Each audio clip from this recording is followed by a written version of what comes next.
جب آدم علیہ السلام کو جنت سے اٹھا لیا گیا تب انہوں نے اللہ تعالیٰ سے چند سوالات پوچھے۔ انہوں نے اللہ سے کہا، کیا تو نے مجھے اپنے دونوں ہاتھوں سے نہیں بنایا؟ اللہ نے فرمایا ہاں۔ کیا تو نے مجھے زندگی عطا نہیں کی؟ اللہ نے کہا ہاں۔ کیا تو نے مجھے چھینک کے وقت نہیں کہا یرحمکم اللہ؟ اللہ نے کہا ہاں۔ Then Adam alayhi salam asked a very wise question to Allah subhanahu wa ta'ala. انہوں نے کہا کہ جب تو نے مجھے پیدا کیا اور مجھے اس جنت میں رکھا اور تو نے مجھ سے اور میری بیوی سے کہا کہ تم اس درخت کا پھل نہ کھانا، تو کیا تمہیں پہلے سے معلوم نہیں تھا کہ ہم اس درخت کا پھل کھانے والے ہیں؟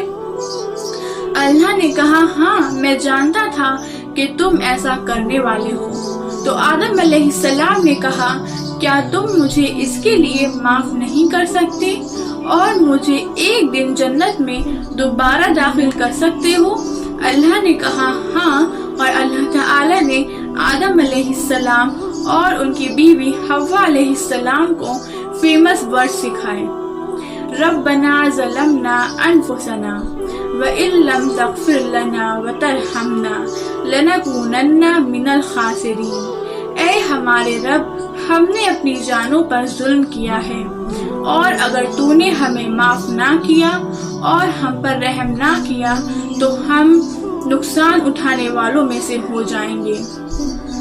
So you see کہ زندگی اس بارے میں نہیں ہے کہ آپ گناہ کریں گے یا نہیں، کیونکہ آپ گناہ کریں گے، بلکہ امپورٹنٹ یہ ہے کہ آپ گناہ کرنے کے بعد کیا کرتے ہیں۔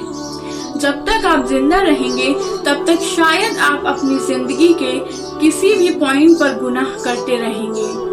صلی اللہ علیہ وسلم نے فرمایا، آدم کی ہر اولاد گناہگار ہے، اور ان میں سے بہتر گناہگار وہ ہیں جو توبہ کرتے ہیں۔ جب اللہ نے فرشتوں سے کہا کہ میں وہ جانتا ہوں جو تم نہیں جانتے، یعنی میں یہاں خلیفہ بنانے والا ہوں، اور ان میں سے بہت سے لوگ گناہ کریں گے، لیکن ان میں سے کچھ ایسے بھی ہوں گے جو میری طرف پلٹ کر مجھ سے معافی مانگیں گے اور میں انہیں معاف کر دوں گا۔ یہی وجہ ہے کہ اللہ کی کوالٹیز کو سمجھنا انسانی ذہن کے لیے مشکل ہے، کیونکہ ٹرو پاور سزا دینا نہیں ہے جب آپ میں ایسا کرنے کی کیپیبلٹی ہو، بلکہ ٹرو پاور وہ ہے جب آپ کو سزا دینے کا حق ہو لیکن پھر بھی آپ معاف کرتے ہیں۔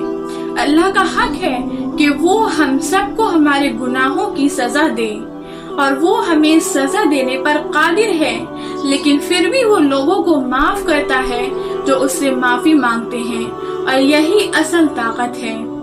اس لیے جب آپ گناہ کریں تو اپنے رب کی طرف رجوع کریں اور اس سے درخواست کریں کہ وہ آپ کو معاف کر دے، اور آپ اسے سب سے زیادہ رحم کرنے والا پائیں گے۔